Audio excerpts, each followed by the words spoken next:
Today I'm going to show you some tips for better binding. You want to put on your walking foot on your machine. Mine is already built in, and I'm using some cotton quilting thread. The first tip is to zigzag all the way around your quilt top once you've finished it to really help you to get that even binding. We're going to start by showing how to get a really good mitered crisp corner.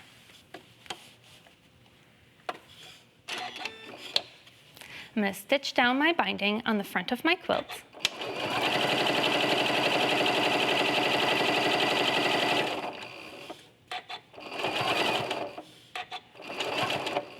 And I'm stopping right about 1/4 inch away from the end.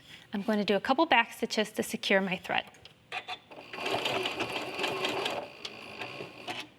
Clip your thread.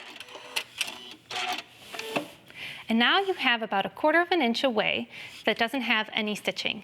This is to help you to be able to manipulate your binding to really get a good crisp corner. You're going to fold your binding up and then back down.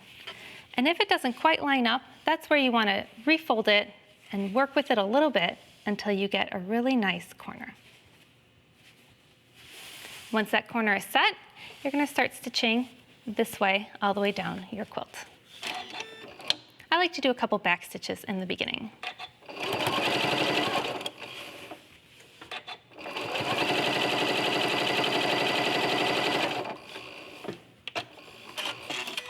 Let me show you what that corner looks like. So this allows us the ability to be able to fold it to the back and really get that nice, crisp miter corner we're all searching for. Another tip for binding is getting that nice final join, which can be tricky when you're trying to get that 45-inch seam. My favorite trick is to start by putting your first piece of binding down. I've already sewn it all the way across my quilt. I've left about 6 inches of room. This allows me the ability to make that final join without wrestling all of the layers a little bit too much. This is where I've finished, and I'm going to layer this on top. Measure the distance between where you started and make sure that it's the same width as your binding. My binding is 2.5 inches wide, so I'm going to clip this top piece 2.5 inches.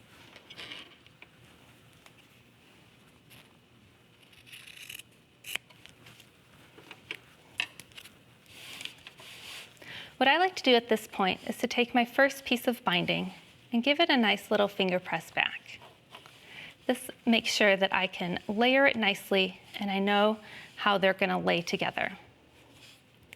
This part is a little tricky. You want to grab all your layers and fold your quilt in half so you're able to have enough room to sew them together.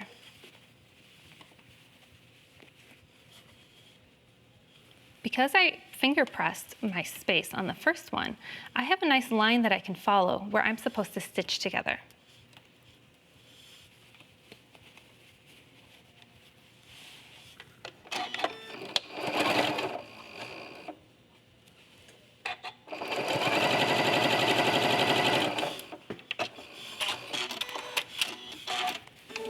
I like to always make sure and check to make sure that it looks nice. But look how flat that's laying.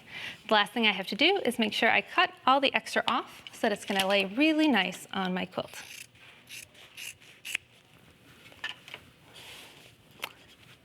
There you go.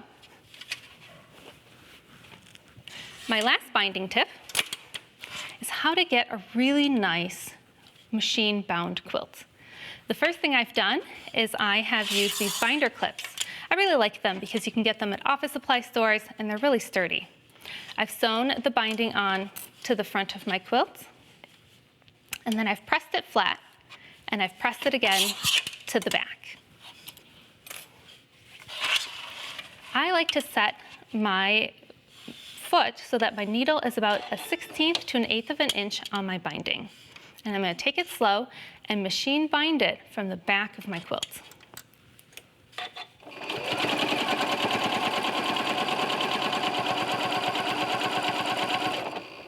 I like to find a spot, whether on my foot itself or on my machine, that I can follow as a guide to make sure I'm keeping that line nice and even and straight on my binding.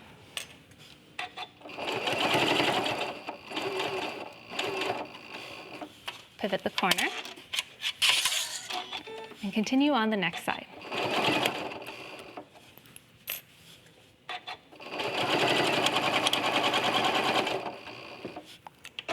You're going to want to continue to do this all the way around your quilt top. The benefit of sewing your binding on from the back is you get this really nice, even line of stitching on the back of your quilt. And a really nice, even line of stitching on the front as well. So those are a couple binding tips for you today that you can take and use to get that perfect finish on your quilt.